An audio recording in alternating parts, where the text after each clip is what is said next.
বাজারে লাল লাল পাকা টমেটো দিয়ে এইভাবে মুচমুচে টমেটো চপ বানিয়ে নিন, তাহলে শীতের সন্ধ্যেটা জাস্ট জমে যাবে।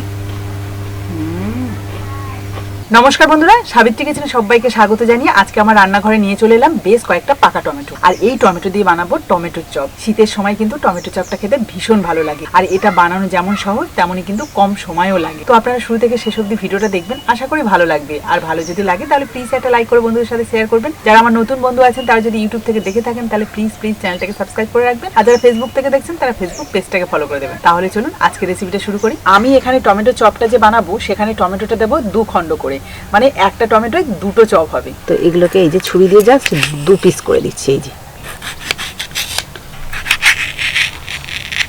দেখুন বেশ অনেকগুলো টুকরো হয়েছে, আর যতগুলো টুকরো হয়েছে ততগুলোই কিন্তু চপ হবে। যে রান্নাটা সব থেকে কম সময় এবং কম উপকরণে হয় সেটাই চেষ্টা করি আপনাদের বানিয়ে দেখানো।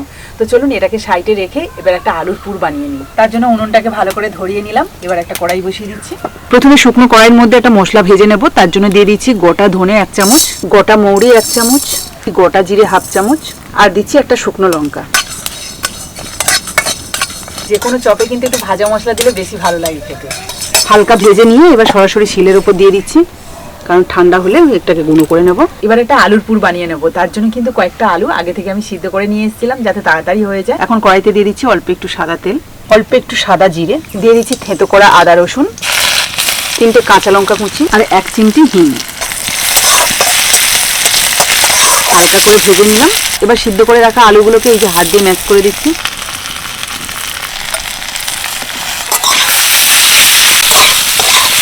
একটু নাড়াচাড়া করে নিলাম। এবার বাকি যে মশলাগুলো আছে সেগুলো দিয়ে দেবো। অল্প একটু হলুদ গুঁড়ো, স্বাদ মতো নুন, অল্প একটু গরম মশলা, আর দিয়ে দিচ্ছি কিছুটা ধনে পাতা কুচি।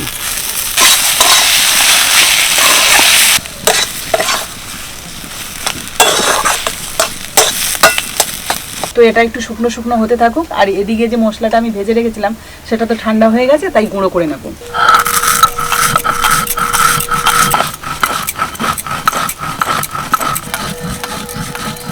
মশলাটা একটু দানা দানা করে গুঁড়ো করে নিলাম। এদিকে দেখুন আলুটা কিন্তু অনেকটাই শুকনো শুকনো হয়ে গেছে। এবার এর মধ্যে দিয়ে দেবো 1 চামচ ভাজা মশলা। ভালোভাবে মিশিয়ে নিলেই কিন্তু পুরটা পারফেক্টভাবে রেডি হয়ে যাবে।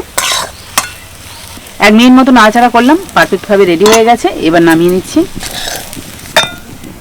বড় পাত্রের মধ্যে নিয়ে নিচ্ছি 250 গ্রাম বেসন, দিয়ে দিচ্ছি 1/2 চামচেরও একটু কম হলুদ গুঁড়ো, স্বাদ মতো নুন। এবার এর মধ্যে অল্প অল্প জল দিয়ে একটা থকথকে ব্যাটার বানিয়ে নেব। বেশ কিছুক্ষণ ভালো করে ফেটিয়ে নিলাম। আর কতটা স্মুথ হয়েছে ব্যাটারটা দেখুন। আর ব্যাটারের থিকনেসটা নিশ্চয়ই আপনারা দেখে বুঝতে পারছেন।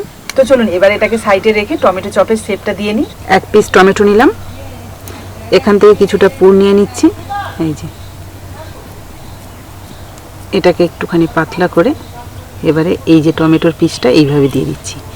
দিয়ে ভালো করে আলুর পুরটাকে এইভাবে মুড়ে দেব। তাহলে কি হয় বলুন তো, খেতেও ভালো লাগবে। মানে একটু আলুর পুর পড়বে, তার উপরে মুখে একটু টমেটোও পড়বে, আর তার উপরে তো একটা কোটিং থাকবে উপরে। সব মিলে কিন্তু এই টমেটো চপটা দারুণ খেতে লাগবে। পাকা টমেটোটাকে কিন্তু আলুর পুর দিয়ে পুরোপুরি ঢেকে দিয়েছি। এই দেখুন। এবার যে পাত্রে রাখছি সেই পাত্রে কিন্তু অল্প একটু শুকনো ময়দা ছড়িয়ে দিয়েছি যাতে জড়িয়ে না যায়। খুব সহজে সবগুলো টমেটো চপে শেপ দিয়ে নিলাম। এবার তো ভাজার পালা। আর ভাজার জন্য আগে থেকে কড়াইতে তেল গরম করতে দিয়েছিলাম, ভালোভাবে গরম হয়ে গেছে। আর এখান থেকে আমি গরম তেল 2 চামচ মতো এই ব্যাটারের মধ্যে দিয়ে দেবো। এতে করে কিন্তু চপগুলো খুব মুচমুচে হবে। আর দিয়ে দিচ্ছি এর সাথে 1 চিমটি খাওয়া সোডা। ভালো করে মিশিয়ে নেব। এবার আমি এক এক করে চপগুলো ভেজে নেব। তার জন্য একটা নিয়ে নিলাম, ব্যাটারের মধ্যে দিচ্ছি। ভালো করে ব্যাটারটা লাগিয়ে নিচ্ছি। এক্সট্রা ব্যাটারটা কিন্তু এই যে ঝরে গেল। এবার এটাকে তেলের মধ্যে ছেড়ে দিলাম। দেখুন টমেটো চপটা কি সুন্দর ফুলে গেছে। পাশে আর একটা ছেড়ে দিচ্ছি। দেখুন দুটো টমেটো চপ কি সুন্দর বলের মতো ফুলে গেছে। প্রথম দুটোকে উল্টে দিচ্ছি।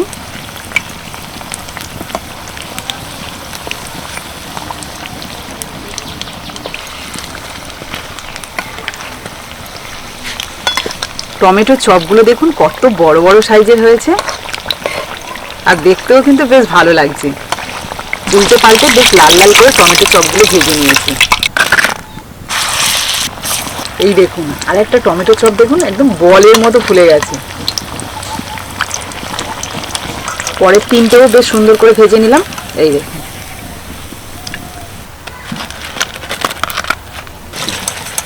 দেখুন সবগুলো চপ কিন্তু বেশ সুন্দর করে ভাজা হয়ে গেল।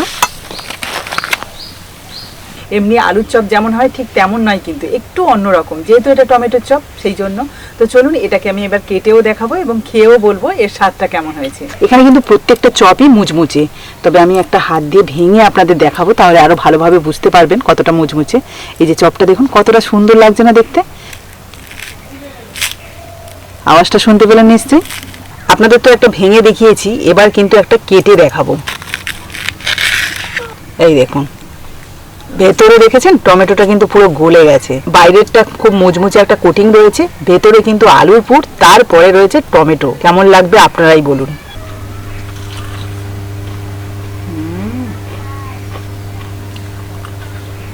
কতটা মুচমুচে, আওয়াজ নিশ্চয়ই শুনে বুঝতে পারছেন। আর টমেটোটা কিন্তু সবাই পছন্দ করে, আর সেটা দিয়ে যদি চপ বানানো হয় তাহলে কিন্তু হালকা যেমন টকটক লাগবে, তেমনই কিন্তু খুবই ভালো লাগবে খেতে।